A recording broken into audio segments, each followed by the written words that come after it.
Tadi Bapak bilang tentang dua Bapak kami itu, apa yang Bapak pahami atau Bapak ingin tanya atau Bapak ragukan, bisa kita diskusikan, Pak. Ya, benar. Saya cari ayatnya. Matius 6:10 ya, Matius 6:10. Iya, Matius 6:10, kita share Pak ya. Ini Matius 6 ayat 10, doa Bapa kami itu mulai dari ayat 9 sebenarnya. Bapa kami yang surga, dikuduskanlah namamu, datanglah kerajaanmu, jadilah kehendakmu di bumi seperti di surga. Berikanlah kami pada hari ini makanan kami yang secukupnya, dan ampunilah kami akan kesalahan kami, seperti kami juga mengampuni orang yang bersalah pada kami. Oke, apa Pak yang mau ditanya Bapak dari sini? Ini kan doa yang sangat agung ya. Jadi kalau kita melihat doa ini kan Bapa kami yang di surga, artinya bahwa memang orang Kristen memanggil Allah itu sebagai Bapa. Bapa itu artinya menunjuk bahwa dia adalah sumber. Jadi maka dikatakan ada di dalam Mazmur itu kan sebelum gunung-gunung dunia, gunung-gunung diperanakkan gitu ya. Jadi Allah itu digambarkan sebagai Bapa. Dan ini sudah dipakai oleh orang-orang PL ya. Di Tuhan Musa pun Allah itu sudah dipanggil sebagai Bapa. Itu jelas. Baru kami di sini artinya doa itu tidak boleh egois. Di surga jelas. Surga itu adalah diri Allah sendiri. Jadi artinya ya Allah itu pemilik surga, dia sendirilah. Surga itu bagian dari dirinya. Dikuduskanlah namamu, namanya kudus. Datanglah kerajaanmu, ini berbicara penantian pengharapan. Jadilah kehendakmu, ini berbicara tentang penyerahan. Di bumi seperti di surga. Baru berikan kami hari ini makanan secukupnya, artinya ya kecukupan ya setiap hari. Baru ampunilah kami atas kesalahan kami, seperti kami mengampuni yang bersalah pada kami. Ini berbicara tentang relasi dengan Tuhan dan sesama. Tuhan memberikan kita pengampunan dan kita juga dengan sesama kita menjadi baik di situ. Jangan bawa kami dalam pencobaan, lepaskanlah kami daripada yang jahat. Itu doanya Pak. Loh, Bapaknya udah mana? Udah pergi? Yuk. Mana Pak Ars tadi? Udah lari dia. Aduh. Takut dia. Karena kan nanti aku bilang, mengapa orang Muslim tidak pernah memanggil Allah mereka itu sebagai Bapa? Itu kan. Tetapi orang Yahudi memanggil Allah itu sebagai Bapa. Itu panggilan yang sangat dekat. Orang Kristen juga memanggil Allah itu sebagai Bapa, bahkan itu diajarkan oleh Yesus. Kata Bapa itu sangat banyak sekali di dalam Alkitab. Allah itu dipanggil sebagai Bapa. Kalau di Muslim, Pak Munir, pernah nggak dipanggil Allahnya itu sebagai Bapak Munir? Oh, Pak Munir. Ini Munir udah tidur ini. Kakek, kalau di sono kami kakek. Oh, kakek. Mas Pandu Kita nggak mau, konek. Bapak kita Pandu mau, nggak konek. iya nggak konek audio dia. Apa mau kita bahas malam ini? Mau bahas Quran atau mau bahas hadis atau tafsir? Biar ku buka ini. Bahas Quran aja lah. Hadis. Oke. Hadis. Hadis mana mau kita buka? Ya, intinya hadis itu kita cari apakah benar itu adalah omongan Muhammad yang ditulis atau sebuah prosa atau sebuah sastra gitu. Ya ini dia nggak ada Muslim. Pak Munir nanti kita tanya sama aja. Iya. Kolo-kolo dia. Nah, ini hadis ini. Memang Quran tanpa hadis nggak bisa ya. Hadis juga tanpa Quran nggak bisa. Jarak hadis dengan Quran berapa lama ini, Pak Munir? 200 tahun. Itu dia 200 tahun. Selama 200 tahun ini ngapain? Dalam kegelapan dan keraguan-raguan. Jadi pantasan lah ya, makanya di situ selalu mereka menekankan sanadnya ya. Dari si anu ke si anu, dari si anu ke si anu, artinya itu sudah berapa kali generasi selama 200 tahun? 4 ya. 4 atau 3. Betul. Itu Betul, kalau Pak. Indonesia ini kan merdeka kan baru 1 generasi toh. Betul, udah 4 generasi itu. Nah, jadi udah 4 generasi informasinya baru dikitabkan, dibukukan. Jadi bukan lagi data yang langsung ya. Makanya kemarin ada orang tanyakan Edis kan, kalian Alkitabnya mana sanadnya katanya. Jawaban Edis bagus. Kami nggak butuh sanad. Kenapa? Karena penulis Alkitab itu ya pelaku fakta sejarah. Buat apa kami butuh sanad?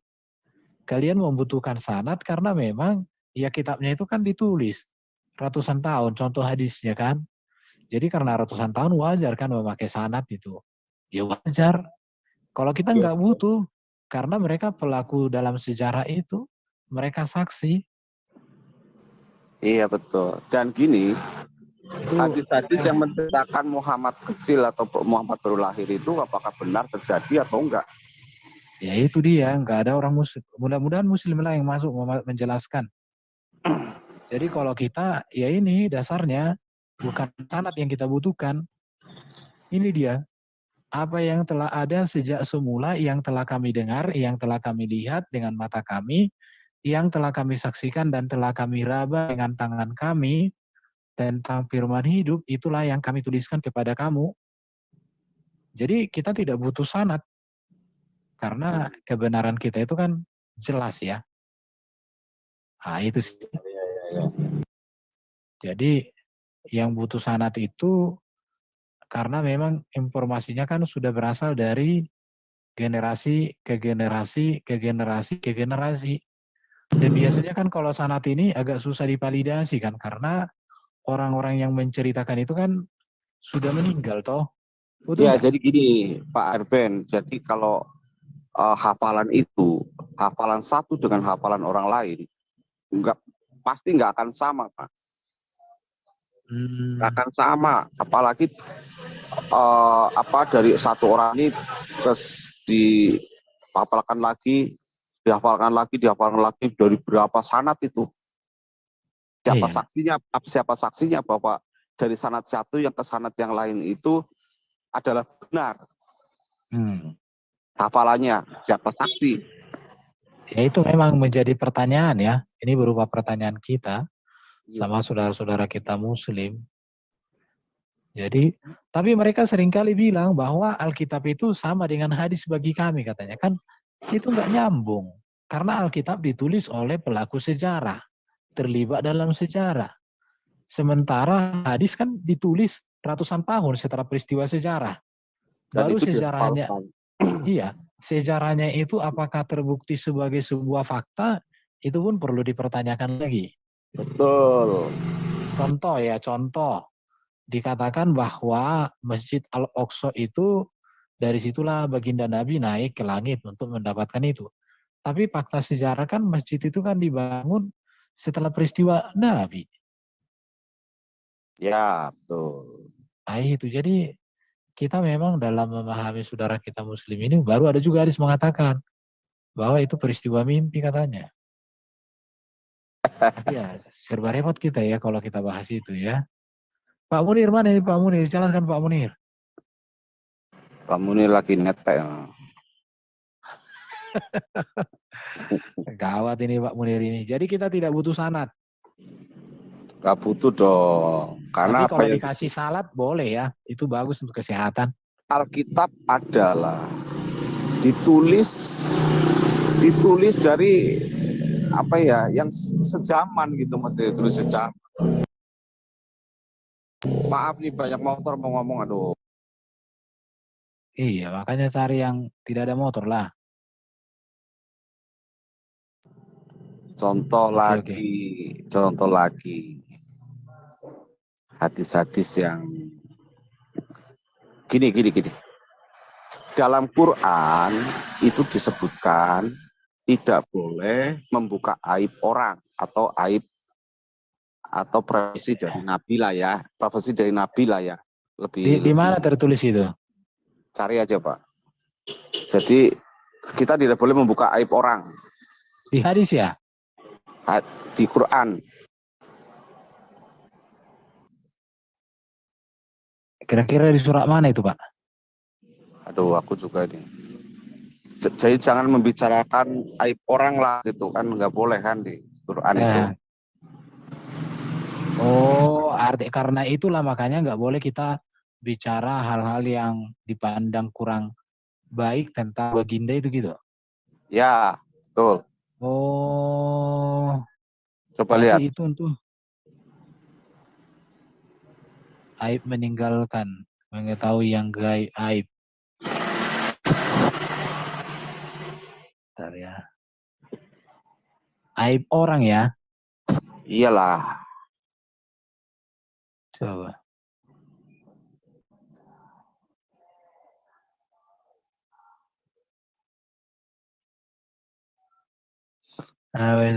Akan tetapi orang-orang kafir membuat. Oke, kita lihat dulu. Sulaiman Lahim. Iya, Pak Munir. Di mana itu Pak Munir tertulis tidak boleh bicarakan aib orang itu?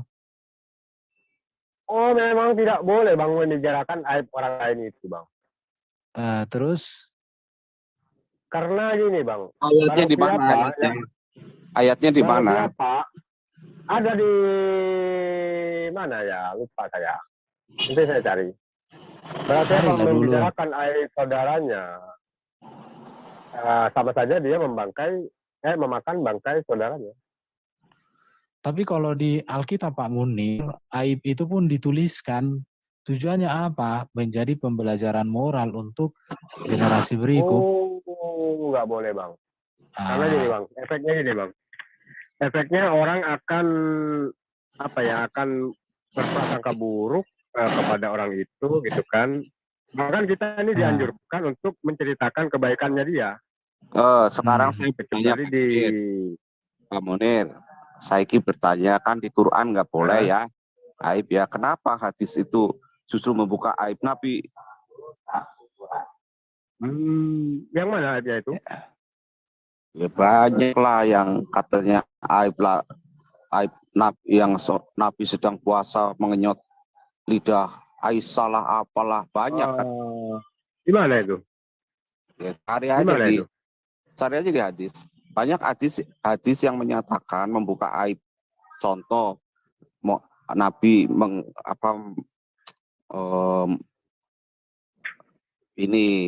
tempatnya anak angkatnya, ya istri anak angkatnya itu kan aib. Kenapa ditulis? Aib itu gini Bang, aib itu yang orang itu melakukan kesalahan yang dilarang oleh Allah gitu kan. Nah iya, nggak pernah melakukan kesalahan yang dilarang oleh Allah. Banyak hadis yang menyatakan dalam tanda kutip Nabi melakukan hal-hal yang tidak semestinya. Iya, Anda ini aja Anda tunjukkan buktinya, apa ayatnya, nanti kita bahas gitu. Kalau cuma ngomong doang, Pak RP, cari hadis. Nanti dimarahin orang. Muhammad mencium itu coba klunya. Enggak ada bisa dicari kayak gini nih. Mana ini? Hadis apa mau dicari? Nggak bisa dibuat kayak apa itu, search itu. Oke, anggaplah hadis itu ada. Jadi begini, setiap yang Nabi lakukan itu menjadi contoh buat kita. Nah, berarti hikmahnya apa gitu kan? Hikmahnya gini Bang. Hikmahnya, lagi dicari. Hikmahnya kita boleh. Buka aja. Tarbinsi boleh.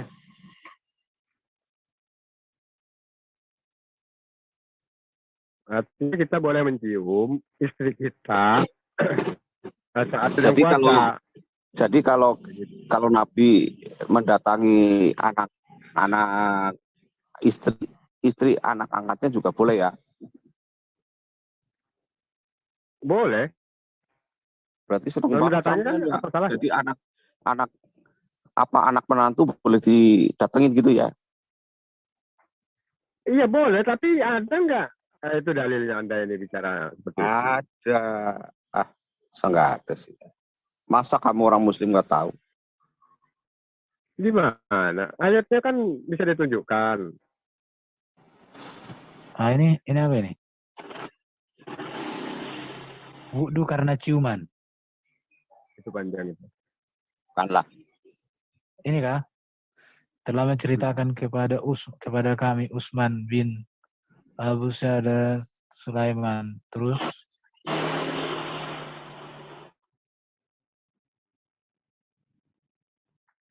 dua hadis ini tidak ada apa-apanya. Dia tidak menceritakan sesuatu pun kepada mereka. Apanya ini? Siapa yang tahu hadisnya ini? Aduh. Iya, aku juga cuma dengar.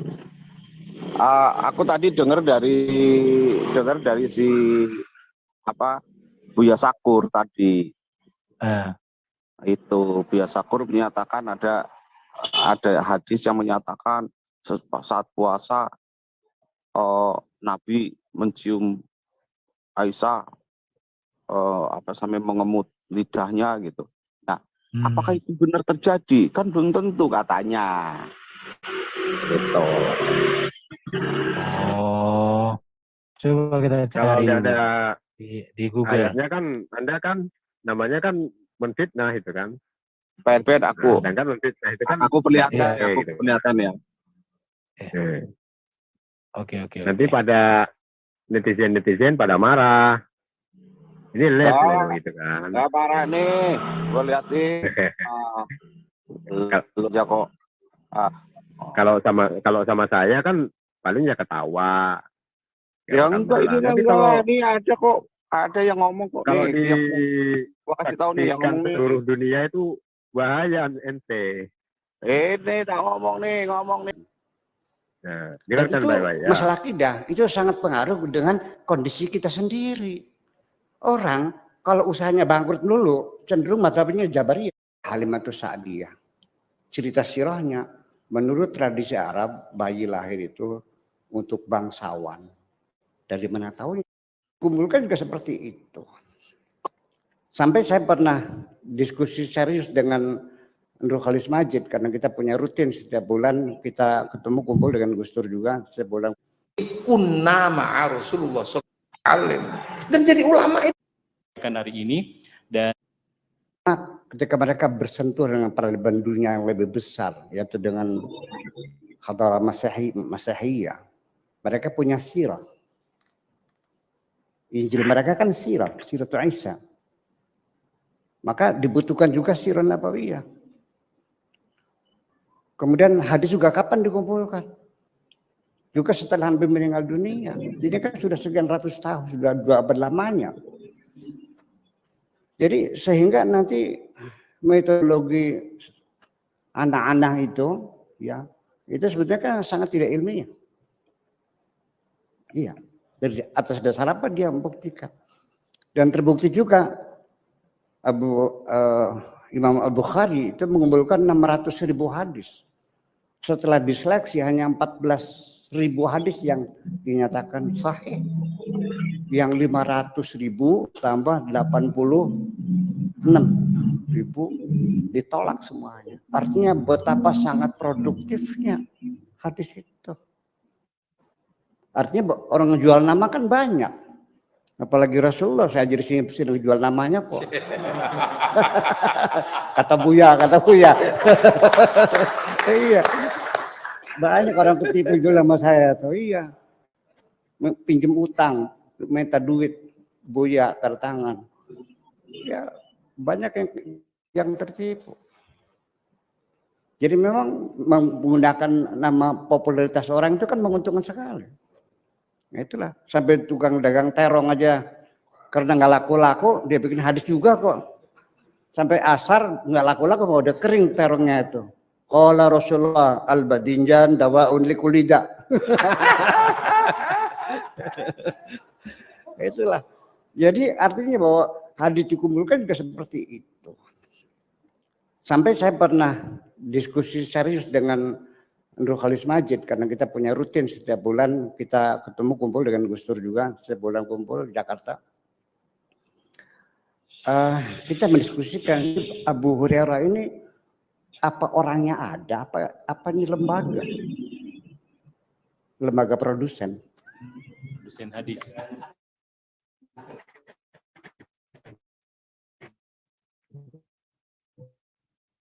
Ya karena hadis sekian ratus ribu hadis Nabi. Putus-putus suaranya, Pak. Mencium Siti Aisyah bulan puasa dengan ngenyot. Ini jangan dia ingkar sunnah lagi. Itu di situ dia. Coba repot ini. Jadi artinya siapa itu by order dan sudah by order nulisnya begini untuk apa? Makanya santri terbiasa Terbesar.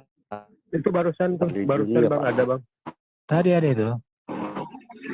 Ya.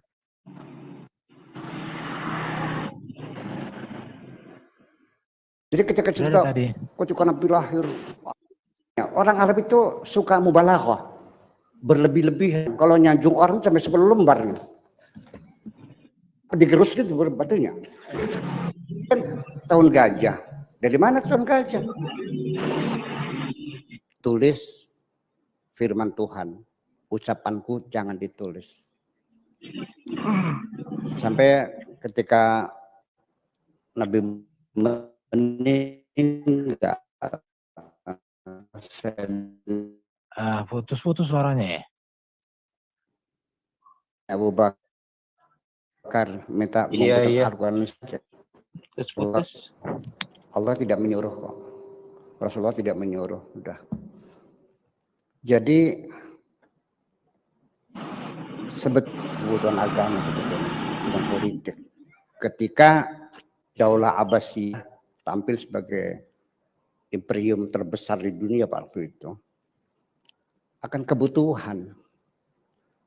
Pertama, ketika mereka bersentuh dengan peradaban dunia yang lebih besar, yaitu dengan Hadarah Masihiyah, mereka punya sirah.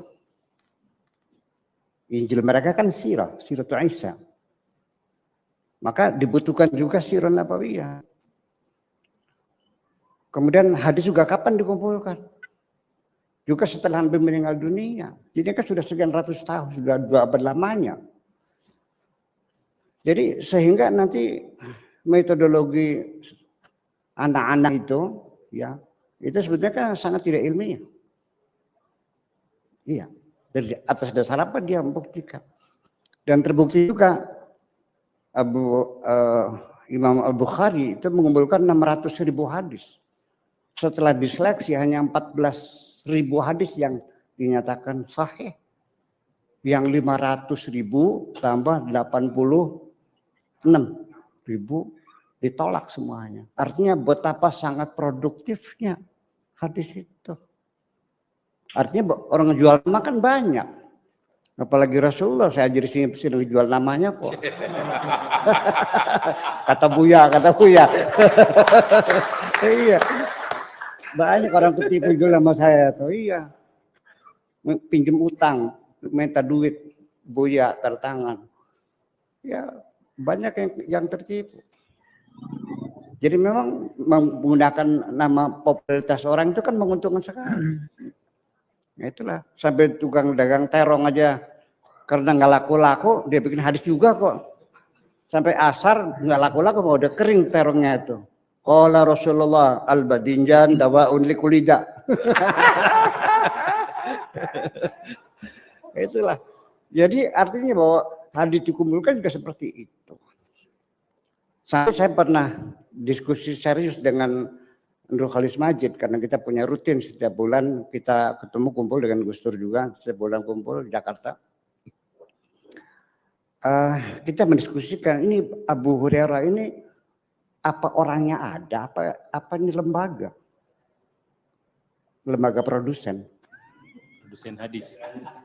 Ya karena hadisnya sekian ratus ribu hadis sampai mendetail, sampai Nabi diranjang bagaimana Nabi mencium Siti Aisyah bulan puasa dengan mengingat lidahnya. Ini kan luar biasa. Al-Quran menutup privasi Nabi tidak boleh dibicarakan. Di hadis Nabi dibicarakan macam itu. Nah kan perlu kita curigai semuanya itu. Ya, awas ini jangan nanti ingkar sunnah lagi. Ya, serba repot ini. Jadi artinya siapa yang pertama kali menulis Sirah Nabawi itu? Ibnu Ishaq. Itu by order. Dan sudah by order. Nulisnya begini-begini. Untuk apa? Untuk mencari legalitas historis bagi Daulah Abbasiyah. Artinya kepanjangan dari risalah Rasulullah itu persoalannya.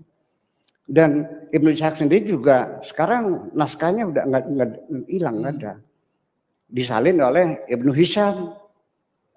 Nah kita kemana? Dihancurkan. Jadi artinya disempurnakan lagi by framing semuanya itu. Ini perlu kita waspada semacam itu. Sehingga kita mesti mengkritisi ulang Sirah Nabawi ini.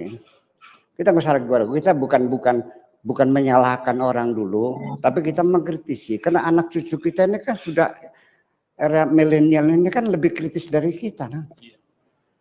Ya, saya khawatir nanti anak cucu kita pada murtad ketika melihat realitas semacam itu. Nggak rasional. Ya, mereka sudah cerdas kok. Oleh karena itu coba kita bicarakan runut sendiri. Apa yang dicantumkan. Oke, kita langsung aja karena ini 15 menit ya.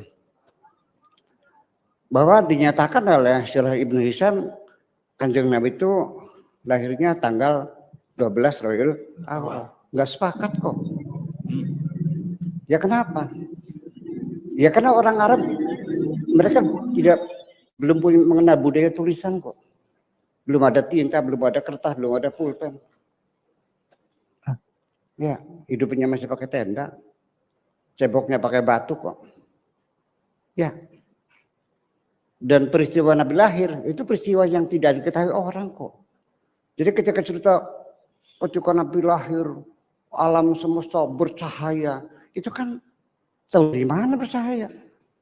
Sampai api di Persia itu padam. Kemudian balkon yang ada di Romawi tumbang. TV itu TV. Dari TV. Orang Arabnya nggak ada yang tahu kok. Sehingga tangan juga nggak jelas. Ya. Jadi 12 Rabiul Awal itu hanya aglabiyah. Pak. Hanya kebanyakan orang menduga semacam itu. Ya pertama kali mungkin menghitungnya mundur pernah kali. Ya, kemudian tahun gajah. Dari mana tahun gajah? Ibnu Asakir itu mengatakan Abraha itu menyerang bebas ke Ka'bah itu 40 tahun sebelum Nabi lahir. Ibnu Asakir sekitar 25 tahun sebelum Nabi lahir. Az-Zuhairi mengatakan 15. Jadi dari mana bilang tahun gajah? Jadi kita mesti bukan mandar ulang ya, artinya mengoreksi ulang supaya realistis lah, supaya anak-anak kita jangan ini semacam itu. Kemudian juga nanti kalau kita lihat ada hadis baru. Dasarnya mana? Karena surat Al-Fil ya. Surat Al-Fil sendiri coba kita koreksi. Alam taro kaifa fa'ala rabbuka bi ashabil fil. Tentara Abraha dari Yaman ke Mekah.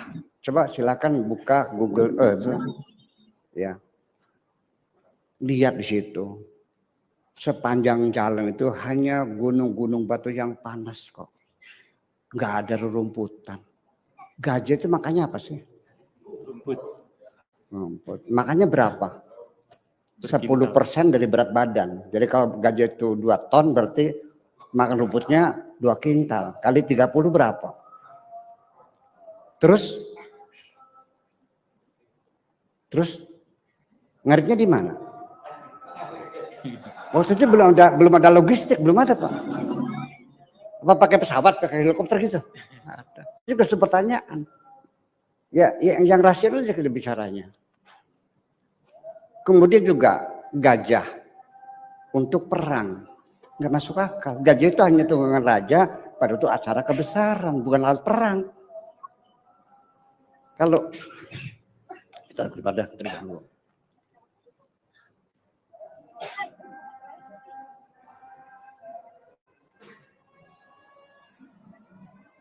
Oke, udah ini Pak, udah selesai.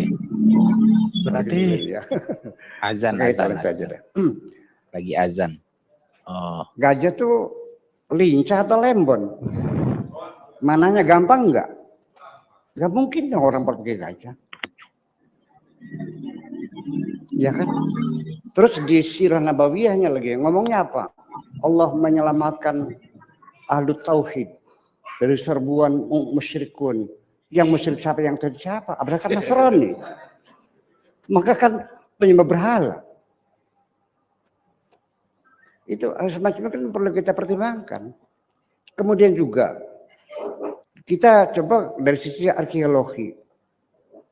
Mana buktinya? Fosilnya atau gading yang tertinggal nggak ada kok. Cepat-cepat Munir Sampai bertobat. berhala-berhala yang ada di Ka'bah yang dihancurkan oleh sahabat Kanjeng Nabi itu. Orang itu Kita secara arkeologis tidak menemukan kontroversial juga. artefak-artefak yang meyakinkan bahwa ada berhala 480 berhala. Ka'bah yang mana?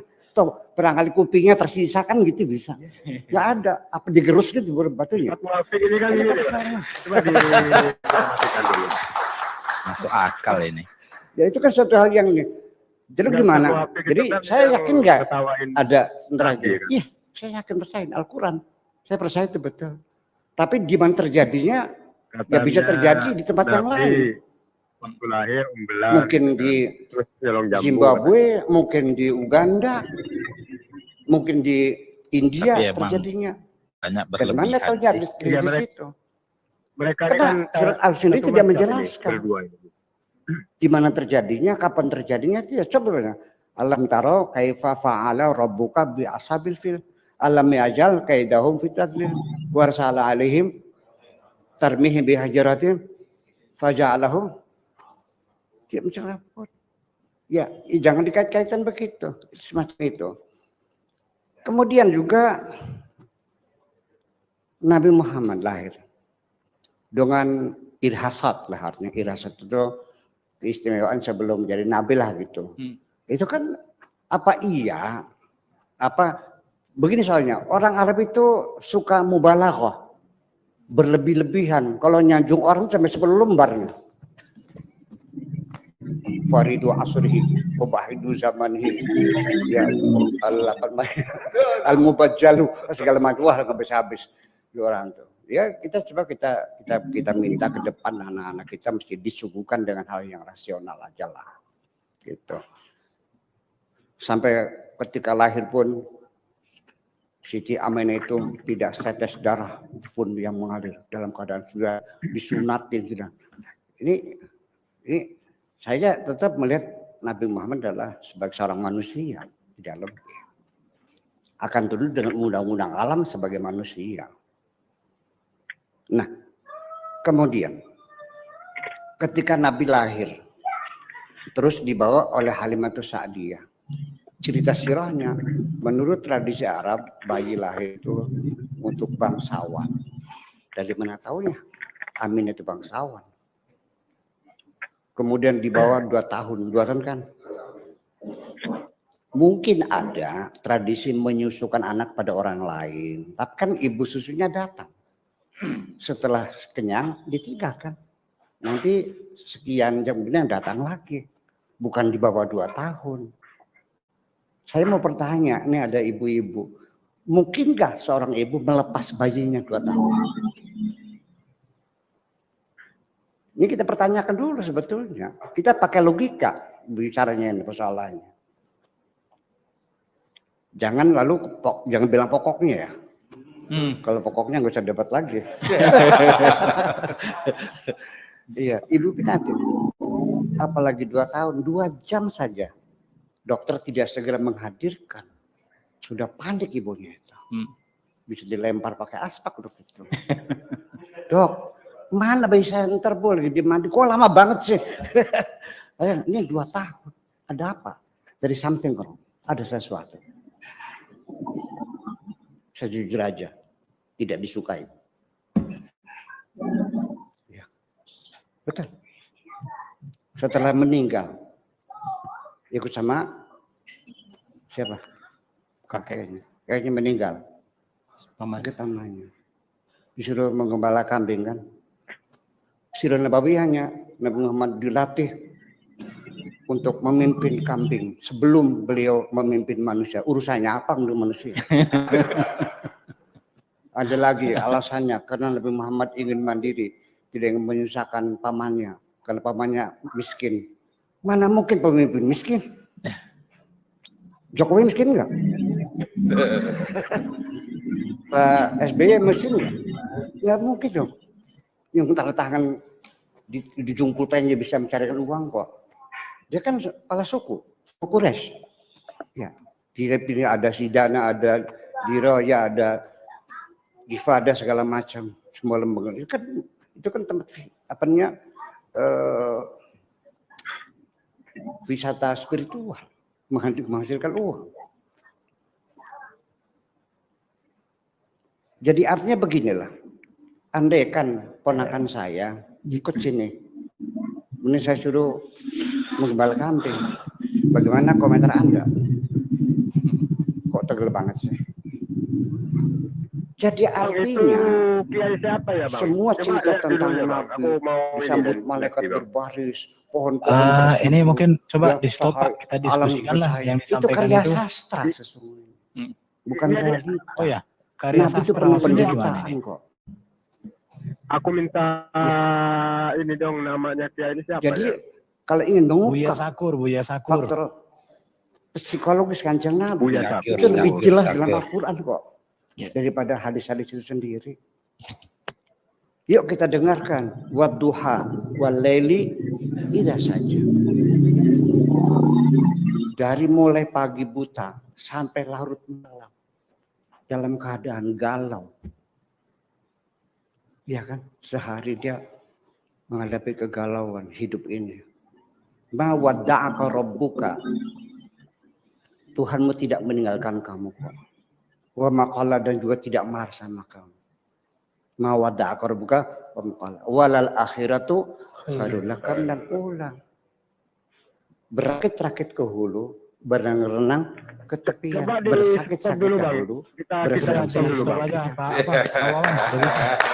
Itu namanya walal akhiratu khairul lakam minal ula. Percayalah wala sawfa yu'tika rabbuka fatarda. Nanti bakal dikasih kamu dan kamu pasti senang. Oh, Alam yajidka yatiman.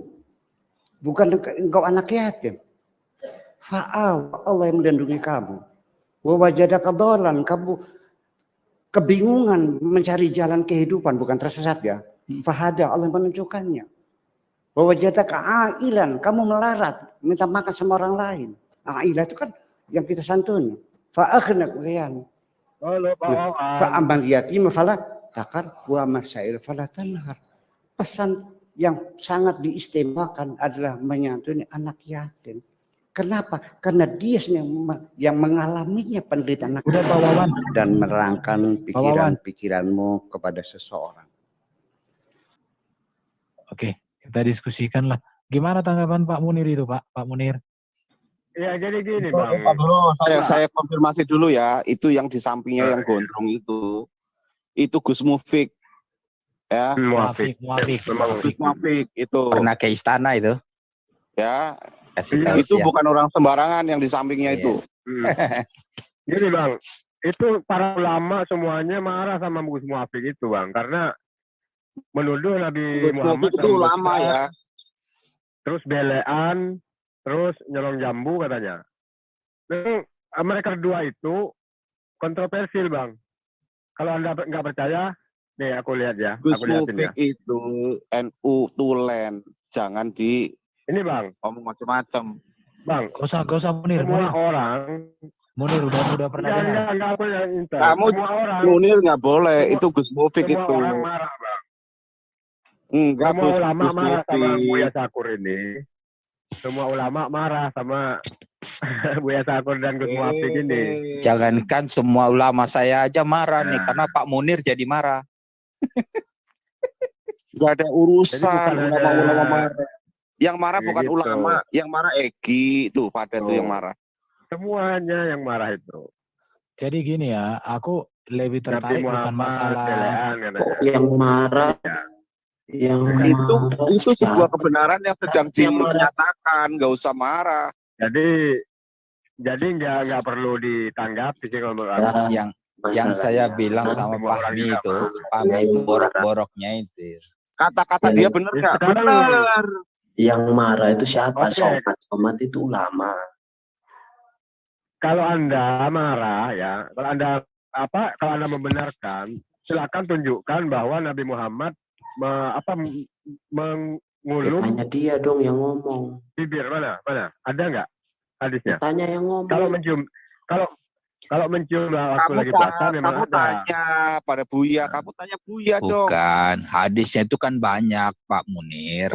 Tapi yang Satu, berlaku, ya. yang diambil 14. Yang selain itu, hadis itu ada yang berisi yang Pak Munir katakan itu. Tapi itu tidak. Di mana? Itu kan, iya dong, itu kan Enggak, sebenarnya hadis diceritakan banyak. kok.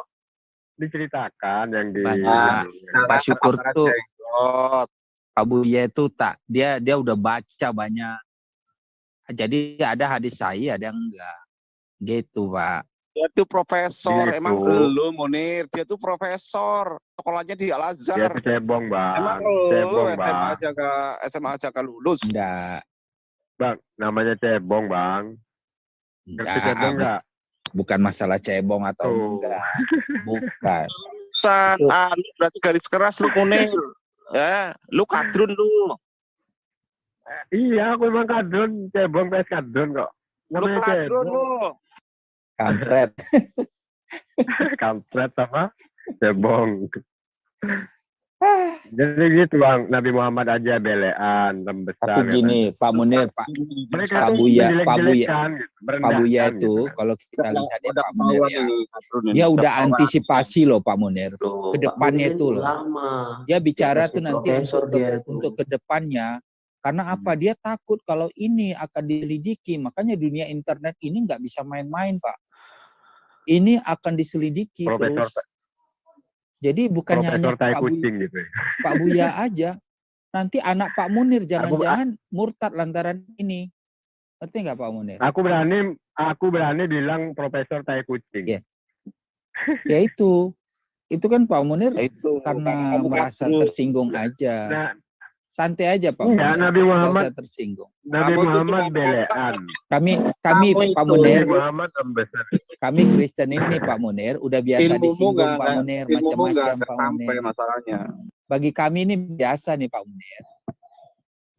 Jadi Bang, selama ini kan dia itu, ditutup-tutupi. Ya kan, sekarang dibongkar. Dia itu Kagetan kalau masalahnya. kalau dihadapkan sama saya jauh, Bang. Kamu Masih tuh, tinggi aku kamu ilmunya, tuh Bang. sekolah apa sih Munir? Dia itu profesor, doktor Al-Azhar, tahu Ah, nggak? jadi gini ya, aku Emangnya dia Tuhan. pertanyaan-pertanyaannya Pak Buya Sakur itu harus dijawab, tapi menjawabnya kan bagaimana? Apakah hadis itu masih bisa direvisi? Hadis itu kan. Bisa nggak Pak Munir hadis direvisi lagi? Nah, itu Karena dia. kan contoh kan kayak hadis Bukhari itu Bang, kan dari 600.000 ulama. kan. Bentar. 600.000 ayat yang tersisa hanya berapa ribu tadi? 60.000 ya? 14.000 14.000. hadis Bukhari. Nah, sekian ratus ribu justru dibuang. Yang sisa ini apakah masih mungkin direvisi? Iya. Kenapa Pak Munir? Yang Sofi Share screen-nya itu Pak Munir cabut dulu. enggak, maksudnya yang Sohi itu hanya Jadi ada ini beberapa. yang cocok Terus dengan yang cocok. hadis lemah itu banyak gitu kan. Memang Nih, dituliskan nih, semua kan oleh Islam. dengerin. Ada Yang hadis cocok, doib, hadis yang cocok lemah, hadis diambil, doib. yang cocok dengan Abbasiyah diambil, yang enggak dibuang. Ya nggak apa-apa, Bang.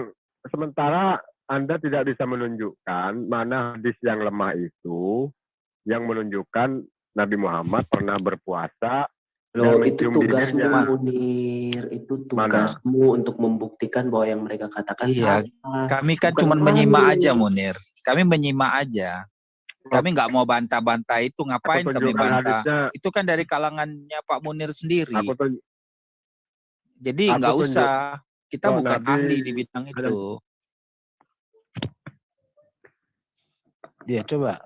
Hadis Nabi cium mencium siapa? Kamu saat nggak boleh gitu berpuasa. lah. Munir, Nah, coba.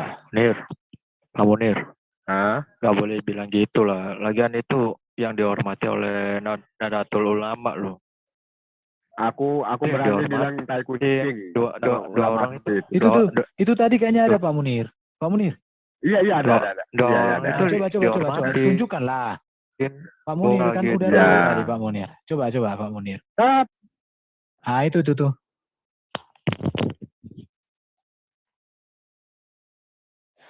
Lalu kukatakan kepada beliau, sesungguhnya aku sedang berpuasa. Beliau lantas bersabda, aku pun juga sedang berpuasa. Beliau pun lantas menciumku. Betul kok yang disampaikan Pak Buya Syakur itu. Iya, Mana ada berkulum. Cuman Berkulum. cara ini agak halus mungkin. Tapi ada yang memang lain dicium lebih kok. dalam lagi. Iya, Cerita ada kok itu. tadi yang ditulis itu Pak Munir. Ini Jadi nggak salah Pak ini yang Buya jelas Syakur ini. itu. Memang Ada. Coba yang atas, paling atas. Paling atas itu ada. Ini ada, ini paling lengkap ini. Berarti betul yang disampaikan Pak Buya Syakur itu. Betul, mencium aku juga. Tapi kalau Ini berpuasa mengenyot kok, katanya, aku sedang waduh, berpuasa. Itu. Yang namanya mencium bisa aja begitu Pak Munir. Gimana rupanya? Emang Ada ada hukumnya kan kata-katanya nggak itu boleh kan- mencium kan kalau saat berpuasa. Enggak apa-apa Bang. Masalahnya Nabi itu enggak enggak lah Pak nafsunya Munir. itu enggak. Kamu kan juga manusia dia, tahu, Pak Munir. Munir. Kamu tahu apa? Pak Munir udah jadi Berarti ahli tafsir gini. sekarang. Sorenya Ini terjadi. Pak Hadis Munir. nih. Pak Munir, berarti Orang gini udah- ya. Apakah bisa dikatakan Apa begini? Dalam hukum Islam itu kan saat berpuasa nggak boleh mencium. Tapi itu tidak berlaku kepada baginda. Apa begitu Pak Munir? Bukan gitu. Itu Nah, hanya terus? dikhususkan kepada Nabi karena Nabi itu bisa menjaga Oh. hawa nafsunya. Beda sama kita. Berarti Kalau firman kita- Tuhan. Jadi gini, berarti firman Tuhan yang disampaikan oleh Jibril kepada baginda Nabi itu tidak berguna, tidak berlaku untuk Nabi, tapi hanya untuk umatnya gitu. Enggak Bang, boleh kita Loh. melakukan, cuman kita ini kan khawatir gitu kan, takutnya ada nafsu.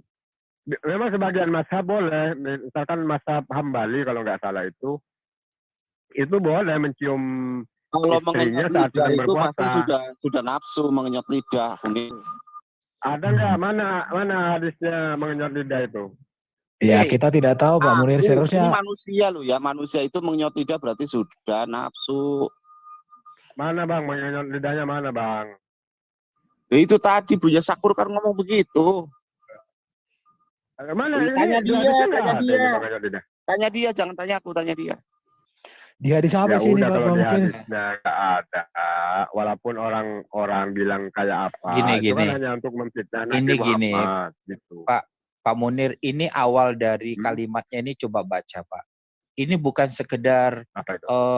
hanya seneng aja, sayang aja, bukan. Ini udah ada awal kata aja ditulis nih. Pada suatu hari hasratku, syahwatku bergejolak. Kayak itu Pak. Iya. Itu dasar. Siapa Bang? Umar bin Khattab mengatakan, Umar yang berkata itu bukan Nabi. Jadi Umar ini mau bertanya ke Nabi nih. Umar bin Khattab mengatakan, pada suatu hari hasratku atau syahwatku bergejolak, kemudian mencium istri padahal aku sedang berpuasa. Maka aku datang menemui. Nggak mungkin ditanya. Kamu tuh, Aduh, dengar dulu. akalnya Dengar memang hilang dulu. sih lu sih Mas. Mulut pentat ayam kau. Kamu yang Maka aku datang blok lo ngomong gitu ke gua. Maka aku datang. Gak usah Enggak apa-apa. apa-apa. Kamu ngetes terus. Maka Kamu aku tuh datang menemui Rasulullah. Ilmu juga kagak lu bodoh lu. Di Malah mana kamu ini bikin di tafsir sini? yang nggak jelas lu. Kamu nggak bikin tafsir nggak jelas itu. Umar bin Khattab mengatakan pada suatu hari hasratku bergejolak, kemudian mencium istri. Padahal aku sedang berpuasa, maka aku datang menemui Rasulullah. Baca sampai habis saja. Aku mengatakan, Aku Kan ini kan mengatakan hari ini aku melakukan suatu perbuatan kesalahan yang besar. Aku mencium istri padahal sedang berpuasa. Nah terus Rasulullah menjawab, itu kok hasratnya lagi nafsu kok. ya itu kan Umar bin Khattab bang menemui Nabi. Udah baca aja, baca. Coba baca sama habis. Baca terus, jangan Terus. Ya Rasulullah SAW menjawab, apa pendapatmu apabila kamu berkumur-kumur dengan air padahal kamu sedang berpuasa? Nah, Umar bin Khattab menjawab, hal itu tidak mengapa, tidak membatalkan. Nah, memang kita sudah tahu gitu kan. Nah, kemudian Rasulullah bersabda, lalu di mana masalahnya? Nah, artinya coba baca ini Pak bukan Munir. Nabi gitu. Dalam hadis ini, ya. oke, dijelaskan bahwa mencium istri saat berpuasa tidak membatalkan puasa selama tidak disertai dengan nafsu dan menjerumuskan puasa. Kan tetapi perbuatan yang bisa memancing diri ini membatalkan puasa sebaiknya tidak dilakukan. Terus, coba Pak, lanjut. Nah ini nggak apa-apa nyecuk mata, meneteskan mata nggak apa-apa, terus minum obat. Kalau minum obat, berarti pernyataan Pak Munir tadi salah. Katanya cuma Nabi yang boleh gitu. Nah, tadi berarti Umar bin Khattab bisa dong. Maksudnya. Tahu tadi yang tidak. Itu kan diawali dengan kata-kata itu. Kau putar balik. Gimana? Enggak. Yang jelas gini Pak Munir ya. Pak Munir, kamu kan udah lihat tuh. Aku bercanda tadi. Jadi levelnya Pak, ini levelnya bukan sekedar kissing biasa Pak. Jadi itu yang dipermasalahkan. Lantas berarti dia lebih dong dari yang biasanya. Bukan sekedar mencium, tapi lebih dari itu. Ini kan, itu kan Umar bin Khattab. Dan dia ngomong sama baginda Nabi, tapi baginda Nabi bilang nggak masalah itu katanya. Nggak masalah itu. Iya. Itu dia. Itulah bang, hikmahnya buat kita boleh mencium istri selama tidak bernafsu bang. Yang salah itu kalau mencium bini orang. Itu yang salah. Kalau istri sendiri nggak apa-apa, asalkan lo diawali dengan itu, dengan nafsu. Diawali loh kata-katanya loh. Tapi kalau mazhab Syafi'i, aku kan penganut mazhab Syafi'i ini. Aku datang lagi itu lebih berhati-hati, nggak melakukan itu kalau kami gitu. Itu kan sebagian berbeda pendapat gitu. Masalah istilah maksudnya. Sama seperti tahlilan, ada yang enggak, ada yang tahlilan gitu. Di Islam tuh gitu bang. Begitu. Pendapatnya sudah jelas, Rasulullah menyatakan boleh. Berarti Islam karepmu. Iya bang, cuman nafsu Nabi dengan kita lain bang. Kita nggak bisa nahan nafsu, Nabi itu pandai. Begitu. Oke, ini aku share Pak, ini kita harus cari datanya. Ada datanya, aku udah dapat ini. Neng. Nabi SAW pernah mencium dan mencumbu dengan istrinya ketika puasa. Namun beliau adalah orang yang paling kuat menahan nafsunya. Iya memang. Tapi udah dicumbu kan? Cuman kalau mengkulum-kulum lidah itu. Ya itu mencumbu, bercumbu. Tujuan. Kan balik, bolak-balik kan. Nggak apa-apa, tapi kalau kata-kata mengenyot itu kan ingin menghina Nabi, ulama itu. Itu jadi bercumbu. Emang salah ya. Kita cari kamus bahasa Indonesia. Bagaimana bercumbu ya. Itu aku. Oke, kita lihat bercumbu ya. Kucing kalau itu. Oke, nggak apa-apa. Terserah itu ulama kamu kok, itu ulama besar itu loh, bukan ulama kecilan itu. Walaupun sebesar Nabi, kalau bilang yang enggak pada Rasulullah, aku enggak terima. Ini kalau bercumbu bahasa Inggrisnya itu making out. Making out itu apa itu? Enggak tahu lah, making out. Bercumbu itu adalah mencium. Makin hot. Ya. Kalau dengan KBBI yang namanya mau bersenggama itu pasti diawali dengan cium-ciuman. Entar ya, bercumbu itu kata manis yang dipakai untuk membujuk atau berkasih-kasih dan sebagainya. Bercumbu itu bersenda gurau ulama saya kelakar. kucing seperti itu tuh. Ini bercinta-cinta ini, rayu-merayu, saling mencumbu. Jadi ini sudah, Lagu. aduh. Kayak lagu Dewa. Bercumbu itu ML, Mobile Legends. Iya. Iya, jadi apakah itu yang dilakukan Rasulullah waktu itu? Apakah KBBI ini Udah, nggak apa-apa gitu, biarin aja. Ayatnya ada. Lu, aduh, untuk membela iya sesuatu, lu ada. menolak. Kayak lagu Pak Munir, kayak lagu aku sedang ingin bercinta karena Jadi Buya Jadi- Sakur itu nggak salah, Pak Munir yang kurang pengetahuan. Walaupun Oh. profesor, doktor, Iya. Buya Sakur, kalau dia mengatakan mengenyot sementara hadisnya nggak mengatakan gitu, itu mulut pantat ayam itu. Yang namanya bercumbu tuh mengenyot enggak, mengenyot Saya apa? klarifikasi ya. Foto Tadi kan banget kita lo. sama-sama dengar ya. Pak, Hmm. Buya itu tidak mengatakan itu. Yang mengatakan hadis yang bikin begitu dia kutip itu salah katanya. Itu jangan terlalu berlebihan kayak gitu dong bikin hadisnya kan gitu sebenarnya. Hadis itu tidak bisa gitu. dipakai. Iya gitu, bukan dia mengesahkan hadis itu bukan. Lu dengar Iya dia makanya bagus-bagus. bang.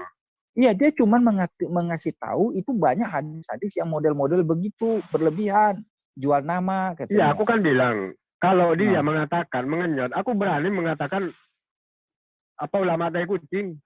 Bukan dia. Sementara hadisnya Gimana nggak ada. sih? Kan gini aja Iya, yang misalkan, namanya ilmiah. misal. Ini ilmu ilmiah namanya bercumbu yang mengenyot. Itu ilmiah. Pak Munir. Mengenyot itu apa sih?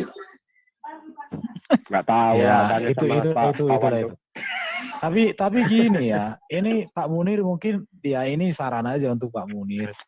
Mengapa Pak Munir dari sekian ratus ribu hadis itu tapi kok bisa sisa sekian? Itu atas otoritas apa mereka memiliki wewenang untuk memutuskan itu? Padahal itu kan sudah Selama bukan ratusan tahun. Al-Quran nggak apa-apa bang. Selama Iya, bukan maksud aku Al-Quran nggak apa-apa bang. iya.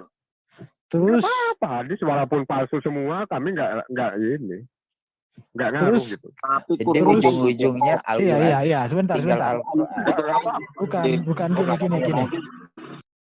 Bukan, Nggak maksud sholat aku gini lagi. kawan-kawan. Pak Munir bilang kalau Al-Quran kalau asalkan jangan Al-Quran. Tapi menurut Doktor Guru Besar Munim Siri, Quran baru dikodifikasi 1924. Gimana itu Pak Munir? Tapi bang, walaupun selemah-lemahnya hadis, nggak ada bang hadis itu yang mengajak kita ke apa menyembah selain Allah itu nggak ada bang. Ya iya, Pasti baik betul. semua, walaupun hadis itu lemah. Misalkan ada hadis palsu nih, tuntutlah ilmu ke negeri Cina, itu nggak sahih hadisnya bang, tapi bagus bang, motivasi gitu kan. Hadis itu gitu Yaudah, bang, walaupun palsu. ambil aja deh yang Kenapa? bagus-bagus Pak. Pak Munir, saya mau nanya. Ya. Kenapa kata Pak Munir kan ada hadis palsu. Tapi kenapa dipakai itu? Dan kenapa menjadi referensi itu?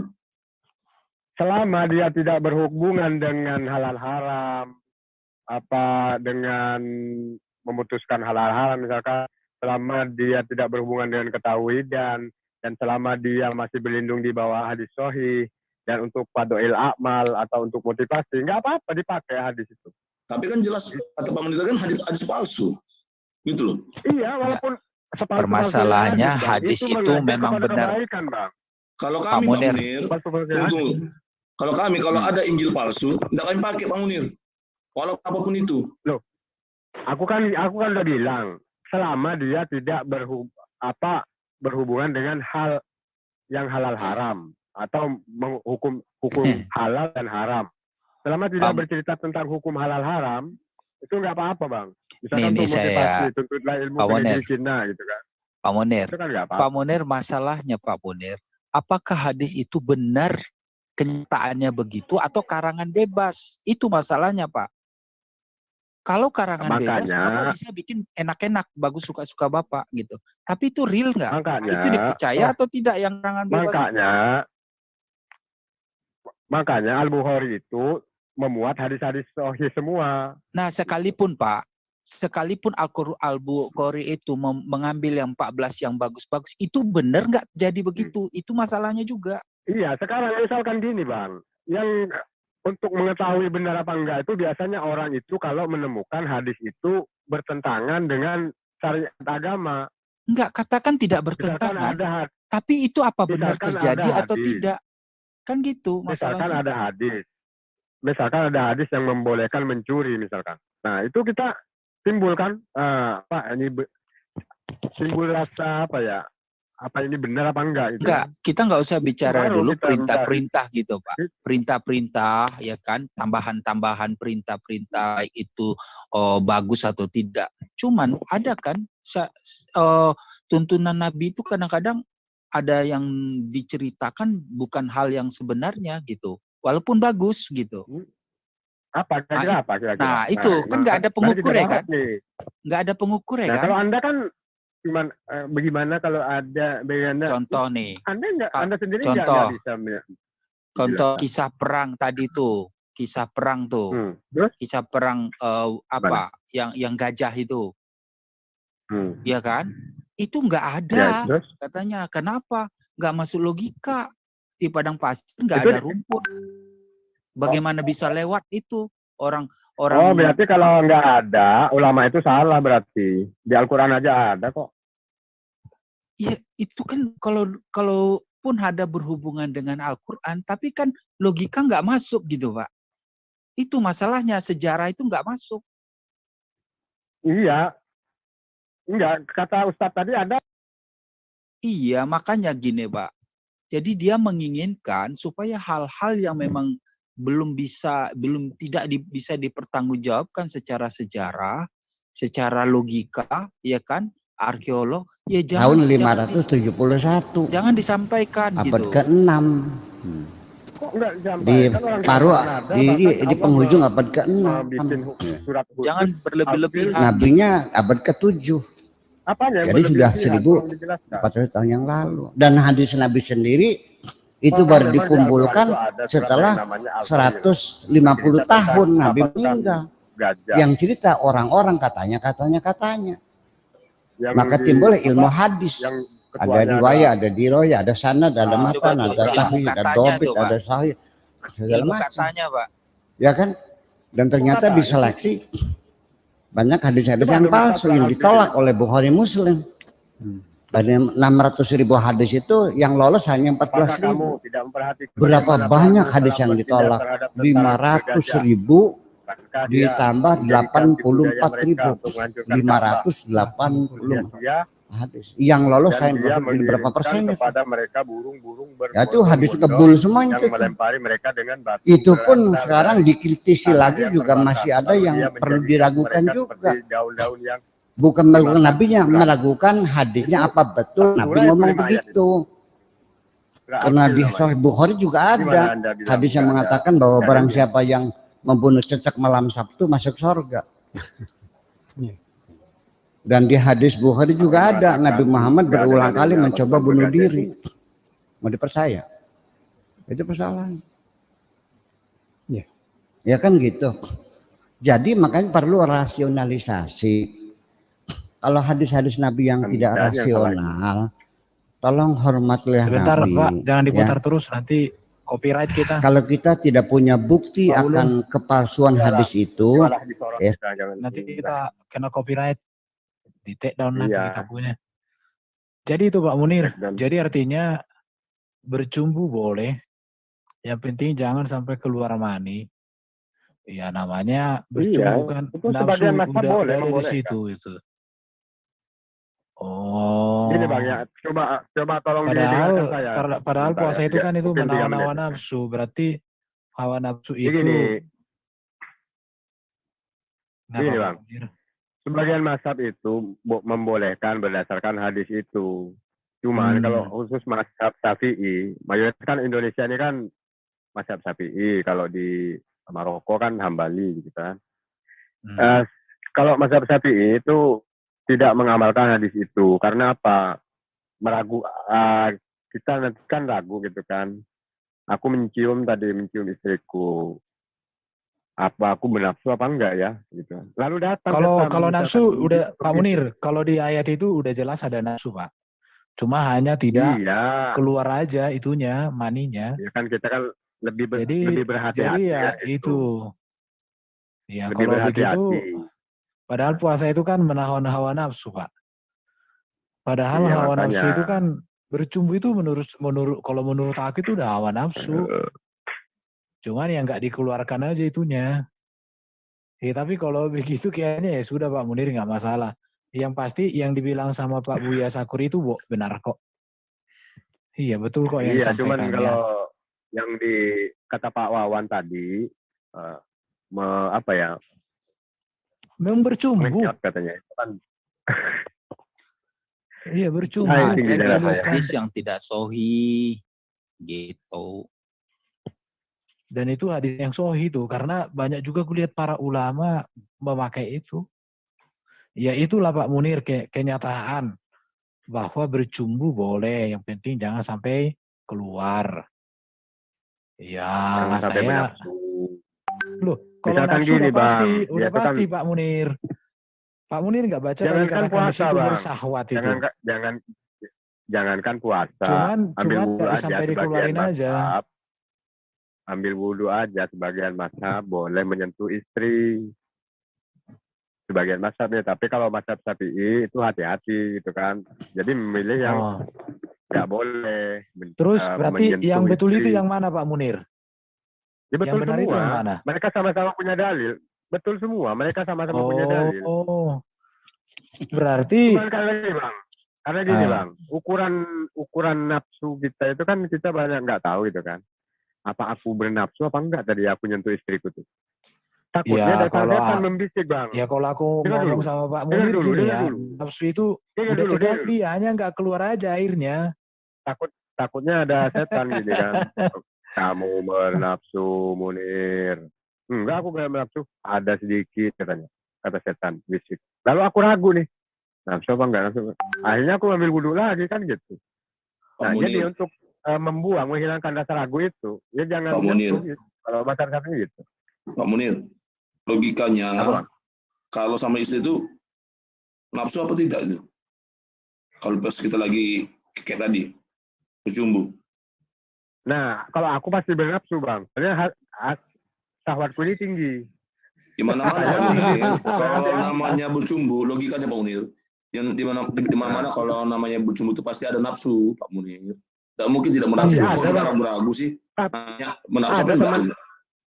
Ada teman aku Bang, tak tanyakan Bang. Kamu kok nyium apa? Bercumbu loh, bukan menyium biasa gitu loh, bercumbu. Itu kan bercumbu. Ya kamu nyium istri tadi kok sekarang kamu nggak wudhu lagi? Aku nggak bernafsu melihat istri saya. Melihat istri orang baru aku bernafsu katanya. Waduh. Coba ngelihat istri orang bernafsu, ngelihat istri sendiri tidak nafsu. Gimana tuh? Aku nggak batal soalnya aku nggak bernafsu kata dia. Aku kalau ke bini aku nggak bernafsu kecuali ke istri orang katanya. Aduh Pak Munir, kapan kau tobat Pak Munir? Kecuali Bang ada ayat mengatakan hadis sembahlah apa pokok kayu katanya, sembahlah patung. Nah itu baru itu salah hadis itu. Kalau misalkan hadis palsu itu mengajak kebaikan nggak masalah Pak Munir. Tapi gini Pak Munir, ada yang begini ya. Dia nggak nyuruh nyembah, tapi Pak Munir dengan perilaku menyembah gitu. Gimana tuh Pak Munir? Menyembah apa? Ya apa aja lah. Dengan perilaku menyembah? Iya, dia nggak ngomong, tapi perilaku Pak Munir menyembah. Orang Islam nggak ada nyembah selain Allah itu nggak ada. Nabi pun tidak ada menyuruh nyembah selain Allah. Iya, nggak nyuruh, tapi kelakuannya begitu gitu, menyembah. Menyembah itu apa sih Pak Munir? Menyembah itu? Kalau menurut Pak Munir? Maksudnya menuhankan selain Allah lah gitu kan. Hanya itu, menuhankan. Itu menyembah? Iya, menuhankan selain Allah itu misalkan pergi ke dukun, minta tolong sama jin. Itu kan namanya. Coba buka dulu KBBI. Menyembah itu gimana menyembah itu? Arti menyembah. Oh iya oke. Sujud ke manusia pun sekarang tak boleh kalau syariat Islam. Oh makanya Bukan Di arti Alkitab menyembah itu pun nggak boleh. Bersujud sampai sujud muka ke tanah itu kalau ke manusia biasa itu nggak boleh. Iya, jadi menyembah itu maknanya Pak Munir bukan hanya mentuhankan sesuatu. Ya terserah lah itu kan. Di KBBI itu kan menyembah itu kan apa itu? Apa kata KBBI terserah. Kalau menurut kita umumnya kan menyembah itu ya artinya sujud atau mengabdi. Apa gimana ya? ini Menuhankan lah gitu umumnya. Apa tuh? Situ. Pernyataan hormat dan hikmat dinyatakan dengan cara menangkupkan kedua belah tangan atau menyusun jari 10, lalu mengangkatnya hingga ke bawah dagu, dan dengan menyentuhkan ibu jari ke hidung. Menghormati dengan sembah. Menghormati dengan sembah. Itu kata Iya, bendanya. artinya kan bersujud kan? Itu apa? Ya, sujud, Menyusun menghormati jari dengan 10, menyembah. lalu mengangkatnya hingga ke bawah dagu. Iya, jadi menyembah ini sebenarnya kata yang netral. Iya, Siapapun memberikan. boleh disembah. Menyembah itu menghormati dengan mengangkat sembah, nggak masalah. Kan yang dimaksud aku, Oke, yang dimaksud aku dengan KBBI itu beda. Nanti bukan mentuhankan, Oke. Pak Munir, bukan Ini ya. mentuhankan sesuatu, bukan itu menyembah itu. Kita lihat di PL menyembah. Menyembah itu raja disembah. Nah, ini jadi memang Pak Munir kan kitabnya di abad ke-7. Kalau Anda kan menyembah nih. Kalau Anda kan menuhankan gitu kan. Itu sama. Iya, lihat ini. Itu namanya. Beda lah, Pak Munir. Mentuhankan dengan menyembah beda. Kan KBBI tadi sudah bilang, mentuhankan itu apa? Itu loh. Kan Anda menuhankan. Lihat ini. Enggak. Mentuhankan itu beda dengan menyembah, Pak Munir. Bukan, ini udah. 1 Samuel 24:8. Kemudian bangunlah Daud, ia keluar dari dalam gua itu dan berseru kepada Saul dari belakang, katanya, Tuanku Raja. Saul menoleh ke belakang, lalu Daud berlutut dengan mukanya ke tanah dan sujud menyembah. Jadi menyembah itu nggak hanya kepada Allah, Pak Munir. Daud sendiri aja melakukan hal itu. Iya.